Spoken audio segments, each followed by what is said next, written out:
Ya Javi ha hecho una introducción, ha hablado del corazón como Dios, y esta mañana vais a ver la grandiosidad de Dios, que es lo que ha hecho en nuestras vidas para no pecar, para resistirnos al pecado, para dejarlo muerto. Así que la palabra de Dios, voy a leer del capítulo 3, del 5 al 9, pero como digo, hoy únicamente voy a tocar 5, 6 y 7. Y dice así la palabra de Dios: haced morir pues lo terrenal en vosotros. ¿Qué es lo terrenal? Fornicación, impureza, pasiones desordenadas, malos deseos y avaricia, que es idolatría. Cosas por las cuales la ira de Dios viene sobre los hijos de desobediencia, en las cuales vosotros también anduvisteis en otro tiempo cuando vivíais en ellas. Pero ahora dejad también vosotros todas estas cosas: ira, enojo, malicia, blasfemia, palabras deshonestas de vuestra boca. No mintáis los unos a los otros, habiéndoos despojado del viejo hombre con sus hechos. En el versículo 3-4, Pablo ahí finalizó la primera parte que corresponde a la teología.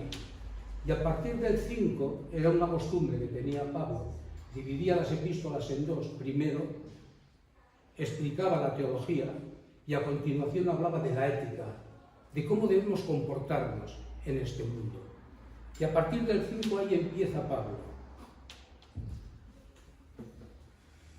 Y hermanos, con la esperanza de que cuando Cristo, nuestra vida, se manifieste, versículo 4, el anterior, con la esperanza de que cuando Cristo, vuestra vida, nuestra vida, se manifieste, dice la palabra de Dios que entonces nosotros también seremos manifestados con Él en gloria.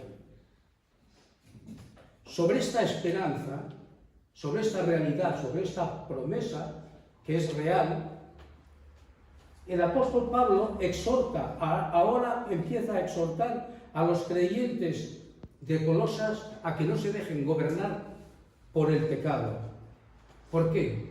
Porque el pecado ya ha perdido sus derechos sobre nosotros. Nosotros hemos sido justificados, hemos sido declarados justos delante de Dios, y el pecado ya no se puede enseñorear, salvo que lo dejemos, salvo que vivamos una vida de pecado. Y si vivimos una vida de pecado, obviamente, es porque no tenemos al Señor en nosotros.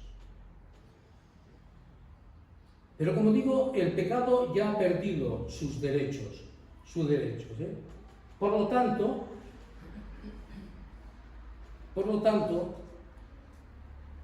dice Pablo que el verdadero cristiano abandone las prácticas y actitudes de la vida pasada y ponga en práctica las demandas éticas, la conducta, el comportamiento de la nueva vida que ahora poseemos.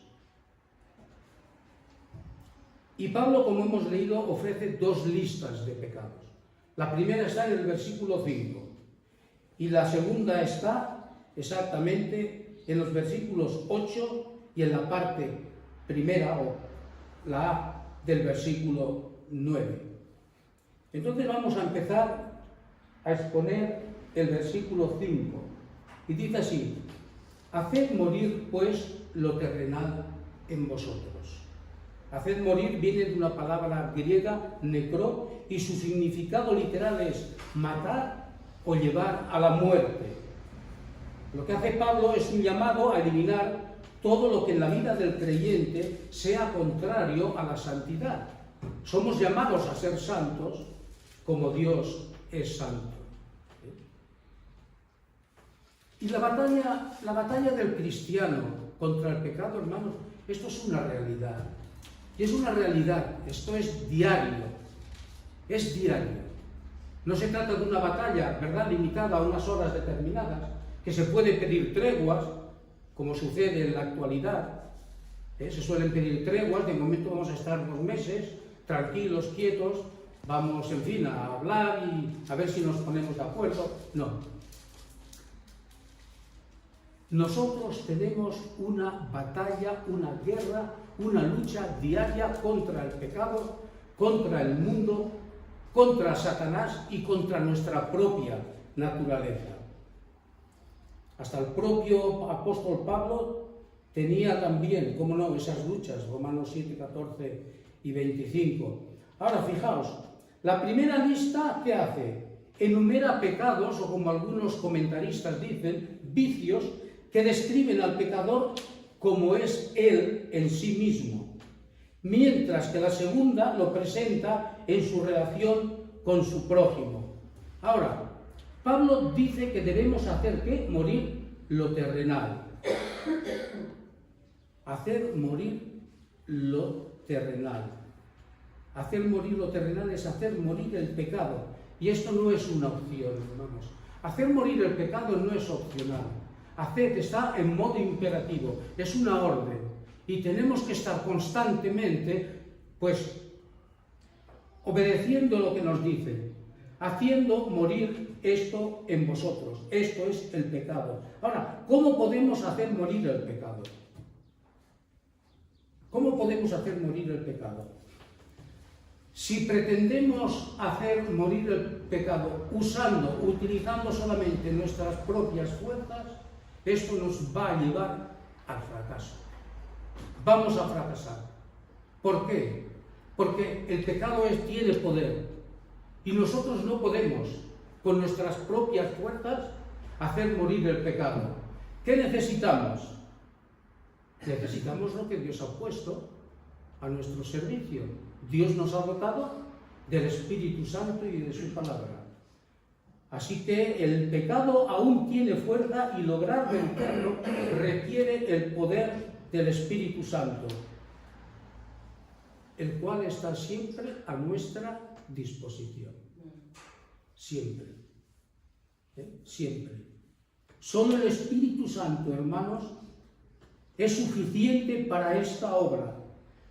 Todos los medios sin el Espíritu Santo serán inútiles. ¿Por qué? Porque Él da fuerza a nuestros esfuerzos. El Espíritu Santo da fuerza a nuestros esfuerzos. Dice Isaías 40, 29, Él da esfuerzo al cansado y multiplica las fuerzas al que no tiene. Necesitamos una fuerza espiritual para hacer frente a ese enemigo que nos quiere arrastrar, que intenta por todos los medios que no llevemos a cabo la voluntad de Dios, que es, ante todo, como hemos escuchado esta mañana, glorificarlo. Dice Pablo a los Filipenses 4:13, todo lo puedo ¿en quién? En Cristo, que me fortalece. Lo podemos todo, pero ¿en quién? En Cristo, que es el que nos da las fuerzas.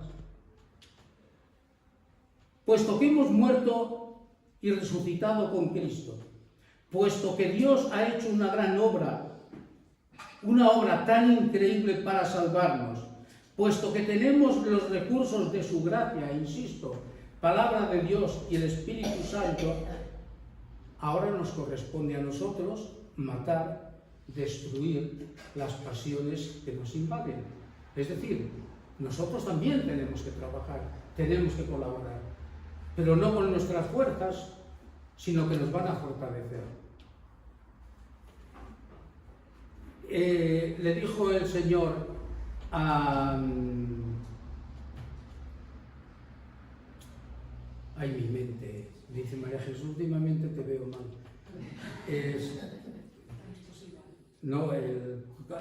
Es curioso. Cuando murió Moisés se le encomendó la tarea a Josué. Fijaos. Le dijo, yo te voy a dar la tierra prometida, pero esfuérzate y sé valiente, porque tú tienes que conquistarla. Aquí ocurre lo mismo, hermanos.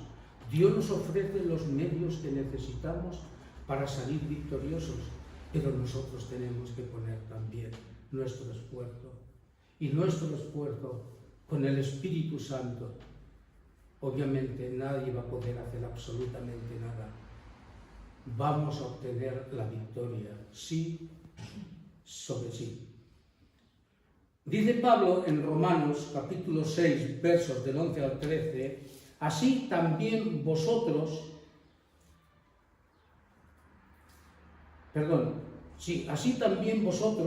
consideraos muertos al pecado, pero vivos para Dios en Cristo Jesús, Señor nuestro. Y dice el 12, no reine, no se enseñoree, pues el pecado en vuestro cuerpo mortal, de modo que lo obedezcáis en sus concupiscencias, es decir, en sus malos deseos. Ni tampoco presentéis vuestros miembros al pecado como instrumentos de iniquidad, sino presentaos vosotros mismos a Dios como vivos de entre los muertos y vuestros miembros a Dios como instrumentos de justicia. Dice, no reine, no se enseñoree, no reine. Dice MacArthur, el pecado es como un monarca destronado, que ya no reina ni tiene autoridad para condenar, pero que se empeña en debilitar y destruir a sus antiguos súbditos. Nosotros fuimos súbditos del pecado y de Satanás. Pero cuando aceptamos a Cristo como Señor y Salvador, ahí ocurrió el gran milagro que Dios hizo en la vida de cada uno de nosotros. Pasamos de las tinieblas a la luz. Eso es una realidad, hermanos. Hubo un tiempo, como dice Pablo en Efesios, en que seguimos la corriente de este mundo, conforme a quién, al príncipe de la potestad del aire. Pero eso pertenece al pasado. Ahora somos ciudadanos del cielo, y como ciudadanos del cielo tenemos la responsabilidad de hacer morir todos los días el pecado. No se trata de un día sí y un día no. Hacer morir todos los días el pecado. Javi ha dicho que era el más pecador de todos. Somos pecadores, obviamente, todavía conservamos la vieja naturaleza y va a intentar arrastrarnos. Esto ya lo sabemos por experiencia. Y a partir de ahora, una vez Pablo ya nos dice que hagamos morir todo lo terrenal, ahora Pablo ya empieza a nombrar los pecados tal como son. Y en primer lugar nos habla de la fornicación. Esta palabra se usa generalmente para describir la inmoralidad. En el Nuevo Testamento, sin embargo, su significado abarca cualquier forma de sexo ilícito, es decir, sexo fuera del matrimonio. Fijaos, la fornicación encabeza la lista de las obras de la carne, Gálatas 5:19, y manifiestas son las obras de la carne, que son adulterio, fornicación, inmundicia y lascivia. Todo eso tiene que ver con esa relación sexual ilícita. Eso primero. En segundo lugar, en Romanos 1:29 hay una lista de pecados, como lo denominan algunos comentaristas, pecados horrendos, horribles. Y el apóstol Pablo incluye también entre esos pecados horrendos, horribles, la fornicación, refiriéndose a todo tipo de inmoralidad sexual. Dice, estando atestados es llenos, abarrotados de toda injusticia, fornicación, perversidad, avaricia, maldad, llenos de envidia, homicidios, contiendas, engaños y malignidades. Es terrible, hermanos, esta lista de pecados. Es terrible.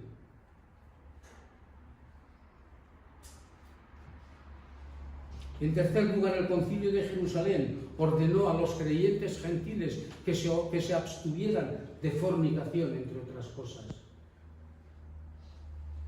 Hechos 15, 20 y 29. Jesús menciona la fornicación en una lista de pecados que corrompen, hermano, que corromper es pervertir, es seducir, es depravar, degenerar, viciar. ¿Y de dónde provienen? Javi me ha dado la introducción.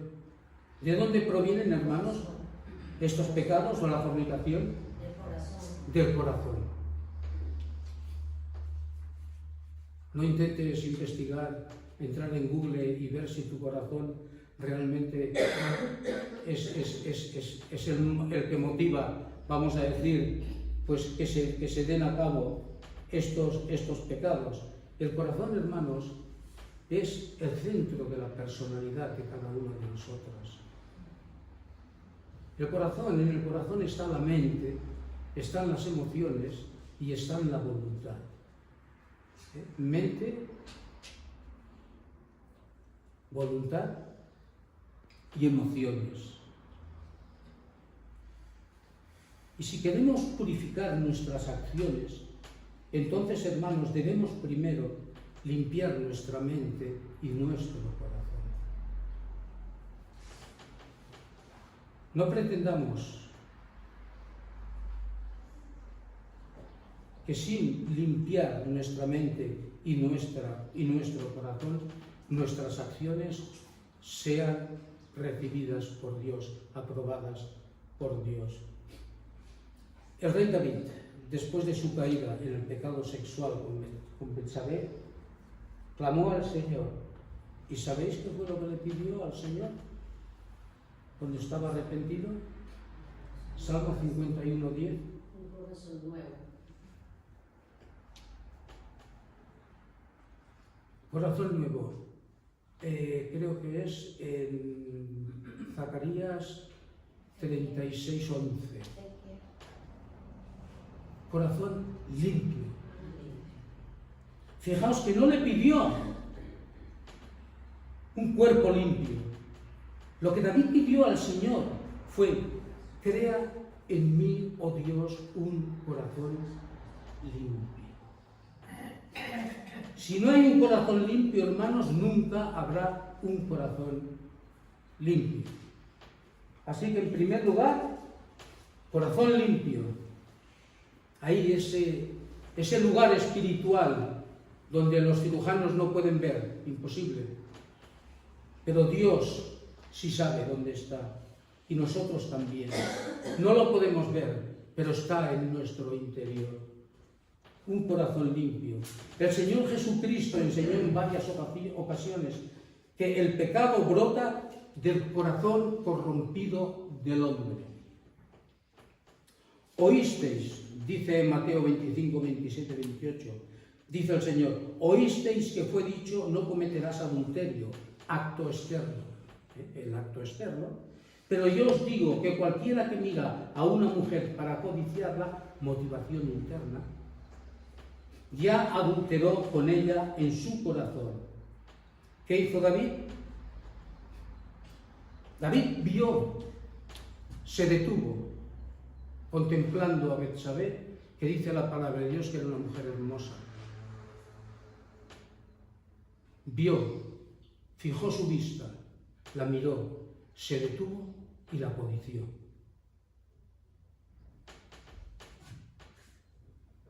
Y sucedió un día, al caer la tarde, que se levantó David de su lecho y se paseaba sobre el terrado de la casa real. Estaba en la casa real cuando tendría que haber estado luchando con su ejército. Dice: y vio desde el terrado a una mujer que se estaba bañando, la cual era muy hermosa. Envió David a preguntar por aquella mujer y le dijeron: aquella es Betsabé, hija de Eliam, mujer de Urías Eteo. ¿Quién era Urías Eteo? Uno de los valientes de David, de los fieles de David. Y envió David mensajero y la tomó y vino a él y él durmió con ella. Segundo libro de Samuel, capítulo 11, versos del 2 al 4. David pecó. En su corazón se originó una codicia. Codició a quien, a Betsabé. Pero tenemos el otro caso que es totalmente opuesto. ¿Sabéis a quién me refiero? José. Efectivamente. Aconteció después de esto. David se detiene y ¿qué hace José? Huye. Dice: y aconteció después de esto que la mujer de su amo puso sus ojos en José y dijo, duerme conmigo. Y él no quiso. Y dijo a la mujer de su amo, he aquí que mi señor no se preocupa conmigo de lo que hay en casa y ha puesto en mi mano todo lo que tiene.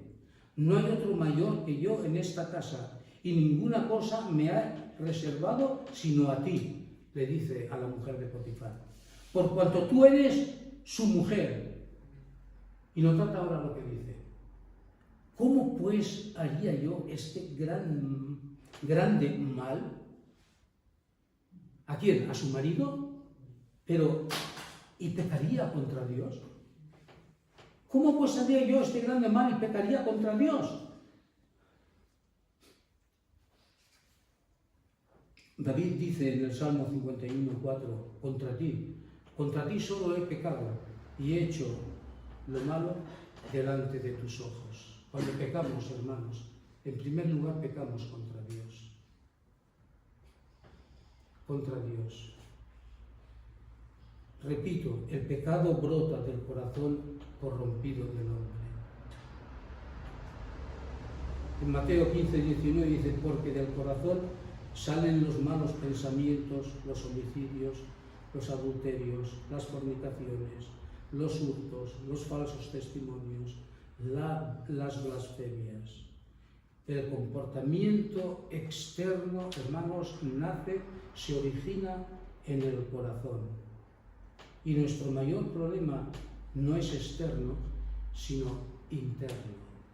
Y eso es lo que tenemos que pedirle a Dios, que obre en nuestro interior, que obre en nuestro corazón, que obre en nuestra mente, que nuestra mente, oh Dios, esté limitada a aquello que a ti te honra, que a ti te glorifica. Hermanos, ¿sabéis que somos lo que pensamos? Somos lo que pensamos.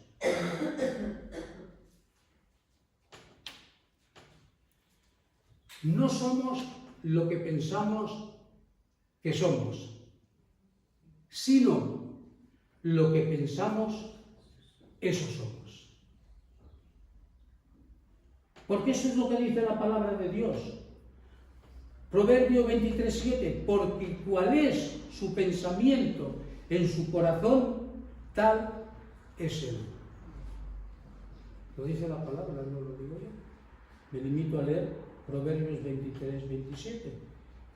Y el 4:23 dice, sobre toda cosa guardada, guarda tu corazón, porque de él mana la vida.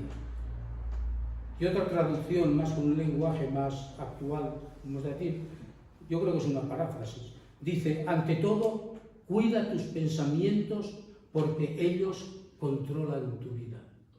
Ojo con los pensamientos, ojo con los pensamientos. El corazón, como decía, es el centro de la vida del hombre. ¿Sabéis cuántas veces nombra la Biblia el corazón?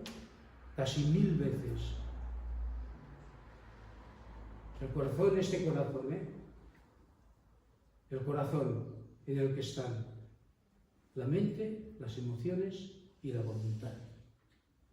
Casi 1000 veces. Así que la conducta pecaminosa, hermanos, se origina ¿dónde? En el corazón, en los malos pensamientos. ¿Qué tenemos que hacer entonces? Romanos 12:2. Somos llamados ¿a qué? A renovar la mente. No os conforméis a este siglo, sino transformaos por medio de la renovación de vuestro entendimiento, para que comprobéis cuál sea la buena voluntad de Dios, agradable y perfecta. Renovación de vuestro entendimiento, cambiar la manera de pensar, renovación de la mente. Dice John Piper, cuando tu mente está llena del amor de Cristo y con toda la plenitud de Dios, entonces el espíritu de tu mente se renueva y se libera del engaño del mundo. Y de esa mente renovada surgen nuevas actitudes, emociones y prácticas, y te visten de justicia y santidad. Y esta nueva persona en la que te conviertes es en verdad la creación de Dios mismo. Y a Él pertenece toda la gloria por los siglos de los siglos. Amén.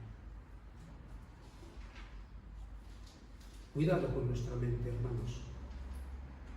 Cuidado. A continuación, el apóstol Pablo habla de otro pecado, que es la impureza. Todos estos pecados tienen relación precisamente con todo el problema, como digo, de la relación sexual. Impureza literalmente significa suciedad, inmundicia. Y dice nuestro amado hermano Carballosa, esta palabra se usaba para describir el contenido de la tumba, de una tumba. Mateo 23, 27. Ay de vosotros, escribas y fariseos, hipócritas, que sois semejantes a sepulcros blanqueados. Por fuera se muestran hermosos, pero por dentro están llenos de huesos muertos y de toda inmundicia. La impureza, la suciedad, la inmundicia, como queráis, brotan asimismo, ¿de dónde? De pensamientos pecaminosos, que se encuentran en el corazón.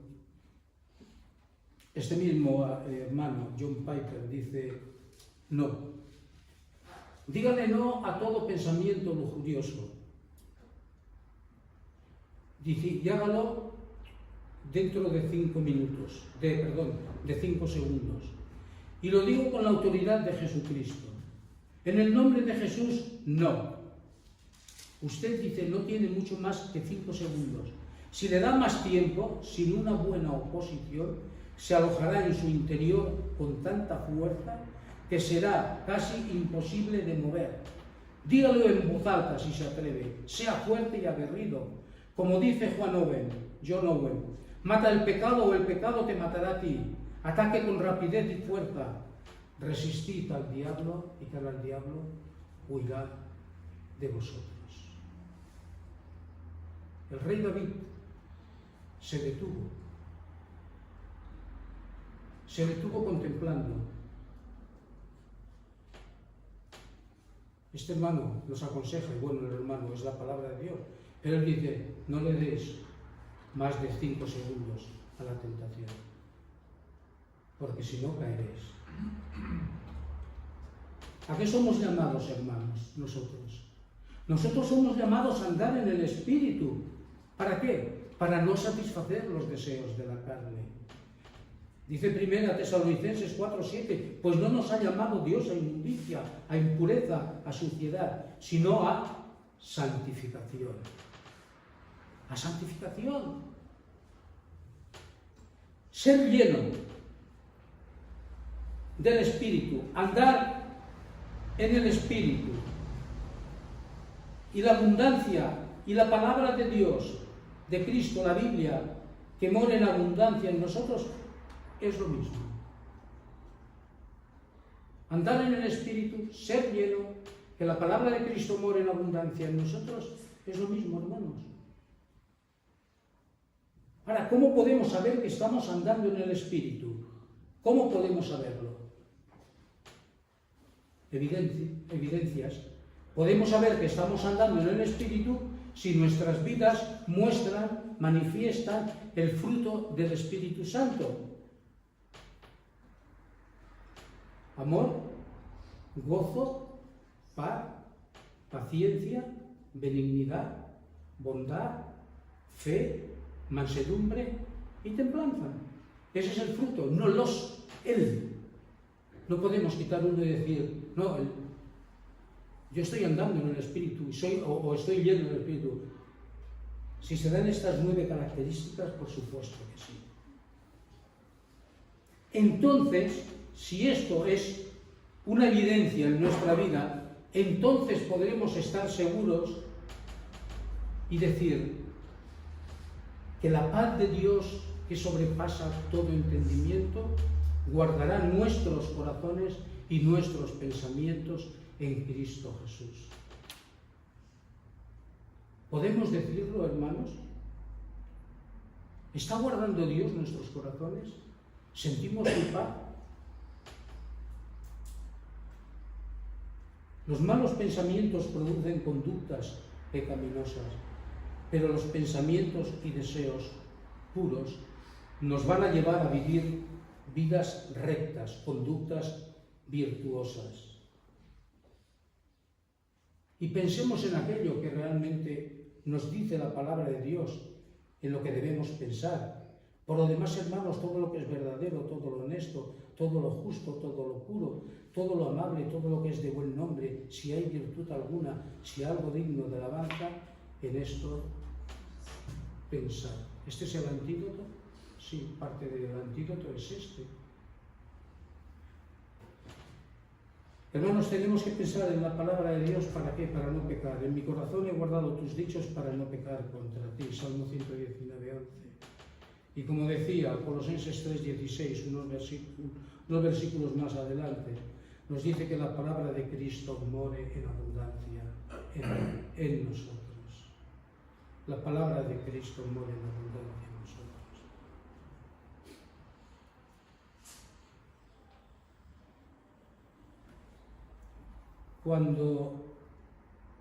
Cuando una persona le da riendas sueltas a la fornicación, a la inmoralidad sexual, en su cuerpo y a la impureza mental, esto siempre lo llevará a los dos siguientes pecados que vemos aquí: a las pasiones desordenadas y a los malos deseos. Pasiones desordenadas. Pasión viene de una palabra griega, patos, quiere decir deseos incontrolables, impulsos internos en lo relacionado con lo sexual. Y malos deseos, en este contexto, malos deseos sin duda se refiere a la lujuria sexual. Fijaos una cosa, los dos términos, tanto pasiones desordenadas como malos deseos, aparecen juntos en la primera epístola de Pablo a los tesalonicenses, capítulo 4, versículo 5, donde Pablo ordena a los cristianos a no vivir en pasión de concupiscencia, es decir, en pasión desordenada, y concupiscencia quiere decir malos deseos. Así que aquí vemos los dos pecados los vemos aquí, en pasión de concupiscencia, de malos deseos. Y después viene otro, por último, la avaricia. Claro, y quizás nos preguntamos, bueno, pero ¿qué tiene que ver la avaricia con el tema este de la relación, de la inmoralidad sexual? Pues sí que tiene que ver, como vamos a ver. Es cierto que esta palabra significa literalmente un deseo insaciable de tener más. Hay versículos donde se traduce como codicia, y dice Pablo que la avaricia o la codicia es idolatría. Nosotros relacionamos avaricia o codicia con el asunto económico, material. Entonces, ¿por qué? ¿Qué hace aquí este pecado? ¿Qué hace aquí en medio? En Efesios 5:3-5, fijaos, Pablo enlaza la fornicación, la avaricia y la idolatría. Y dice, pero fornicación y toda inmundicia, es decir, impureza, o avaricia, ni aun se nombre entre vosotros como conviene a santos. Ni palabras deshonestas, ni necedades, ni truanerías que no convienen, sino antes bien acciones de gracias. Porque sabéis esto. ¿Qué es esto? Que ningún fornicario o inmundo, impuro o sucio, o avaro, que es idólatra, tiene herencia en el reino de Cristo y de Dios. ¿Veis el enlace? Fornicación, avaricia, idolatría. William Barclay escribió: la avaricia es un pecado que se extiende a muchas áreas. Si se trata del deseo por tener dinero, lleva al robo. Si es el deseo por tener prestigio, conduce a la ambición perniciosa, es decir, dañina. Si es el deseo por tener poder, conduce a la cruel tiranía. Y atentos ahora. Si es el deseo por una persona, conduce al pecado sexual. Jesús dijo, pero yo os digo que cualquiera que mira a una mujer para codiciarla, ya adulteró con ella en su corazón. Motivación interna. Podemos adulterar, sí. No llegar al acto, pero sí interiormente en el corazón.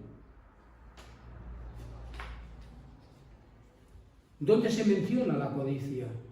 Decidme rápido, ¿dónde la menciona? En la Biblia. ¿Dónde se ve claramente? Mandamiento. ¿Qué mandamiento es? No codiciarás. ¿Qué mandamiento es?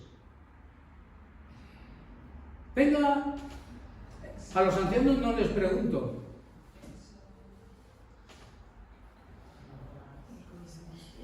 Hasta que no me lo digáis, no hablo. ¿Eh? Nos tenemos, yo creo que oye, una buena meta, un buen reto sería memorizar los 10 mandamientos. Yo aún recuerdo cuando era católico. Y claro, ellos. El último, el décimo, claro, el último. Que dice, no codiciarás, Deuteronomio 5:21 o Éxodo 20:17. No codiciarás la mujer de tu prójimo, ni desearás la casa de tu prójimo, ni su tierra, ni su siervo, ni su sierva, ni su buey, ni su asno, ni cosa alguna de tu prójimo, ni su mujer. Ahí está, un mandamiento. Es serio, es serio, es serio. Me he permitido buscar en Google si el pecado, la inmoralidad sexual, estaba introducida en la Iglesia. Imprimí, creo que son 14 hojas, podía hacerlo, no había copyright, escrita en el 1985, y salían casos, con nombres cambiados, pero casos reales, y no os podéis imaginar la cantidad de pecado, un número increíble que se está dando en las iglesias, concretamente el pecado de la infidelidad. Pero mucho. Por eso digo que el tema, yo cuando empecé a investigar, digo, qué tema tan difícil, pero es palabra de Dios, no se tiene que tener miedo, se tiene que exponer, hermanos, es una realidad. Esto es por nuestro bien. Nosotros podemos caer y caemos, pero ojo, que trae consecuencias serias. Todo pecado trae consecuencias serias. Pero concretamente queda pendiente memorizar los 10 mandamientos. Ahora, ¿qué es el contentamiento, hermanos? Es lo opuesto a la avaricia. Es lo opuesto. Mientras que la persona avara y codiciosa se rinde adoración a sí misma, la persona contenta, el contentamiento, la persona que está contenta, adora a Dios. Seamos adoradores de Dios. No seamos avaros, no seamos codiciosos, que esto nos lleva también a la idolatría. ¿Cuánto tiempo lleva? No, si no lo he mirado. Alguien ha dicho que los jubilados ya no tenemos noción del tiempo, lo perdemos. ¿Alguien me puede decir cuánto tiempo llevo? ¿No? Tienes tiempo. Sí, sigo. Vale, vamos a ver ahora razones para hacer morir el pecado. Hemos visto que tenemos que hacer morir el pecado. ¿Hay razones? Por supuesto que las hay, claras. Y lo sabéis que nos pasa, que cuando leemos por ejemplo, este pasaje y estos pecados, lo leemos y pasamos de largo, no nos detenemos, pero es bueno detenernos ahí, porque es serio, y pasar tiempo, investigar. Ahora veamos las razones que tenemos para hacer morir el pecado. Versículo 6. Cosas por las cuales la ira de Dios viene sobre los hijos de desobediencia. La primera. El pecado, hermanos, acarrea el juicio de Dios. ¿Qué es la ira de Dios? Arthur W. Pink. La ira de Dios es su eterno aborrecimiento de toda impiedad. Es el desagrado y la indignación contra el mal, producto de la justicia divina. Es decir, la justicia divina no puede tolerar el pecado. Dice, es la santidad de Dios movida a actuar en contra del pecado. Pablo escribe en Romanos 1:18, porque la ira de Dios se revela desde el cielo contra toda impiedad e injusticia de los hombres que detienen con injusticia la verdad. Hermanos, el no creyente, el que rehúsa creer a Cristo, dice la palabra de Dios que no verá la vida eterna, sino que la ira de Dios está sobre él. Juan 3:36, Romanos 2:8. La palabra de Dios también dice acerca del inconverso que atesora para sí mismo ira para el día de la ira y de la revelación del justo juicio de Dios. Bueno, ¿y nosotros qué? Esto es para los inconversos. Pues hermanos, aunque nosotros los creyentes hemos sido librados de la ira de Dios, Romanos 5:9, estamos sometidos a su disciplina. Hebreos 12:5-6. ¿Qué nos dice Hebreos 12:5-6? Nos insta a que a no olvidar la exhortación que como hijos de Dios se nos dirige. Dice, hijo mío, no menosprecies la disciplina del Señor, ni desmayes cuando eres reprendido por Él, porque el Señor al que ama disciplina y azota a todo el que recibe por hijo. Sea contra el inconverso, sea con su hijo, que el Señor, hermanos, siempre reacciona en contra del pecado. A unos, obviamente, descargando su ira, y si no se arrepienten, por toda la eternidad. A nosotros nos va a disciplinar, porque dice la palabra que Dios al que ama, disciplina, y si pecamos y no nos arrepentimos, Dios nos va a disciplinar. Hijo mío, no menosprecies la disciplina del Señor, ni desmayes cuando eres reprendido por Él, porque el Señor al que ama disciplina y azota a todo el que recibe por hijo. El no creyente, hermanos, como digo, sufrirá su eterna ira, mientras que el cristiano experimentará su disciplina, sí, pero una disciplina amorosa. La segunda razón es el pecado es parte del pasado del creyente. Esta es la segunda razón para hacer morir el pecado. Versículo 7.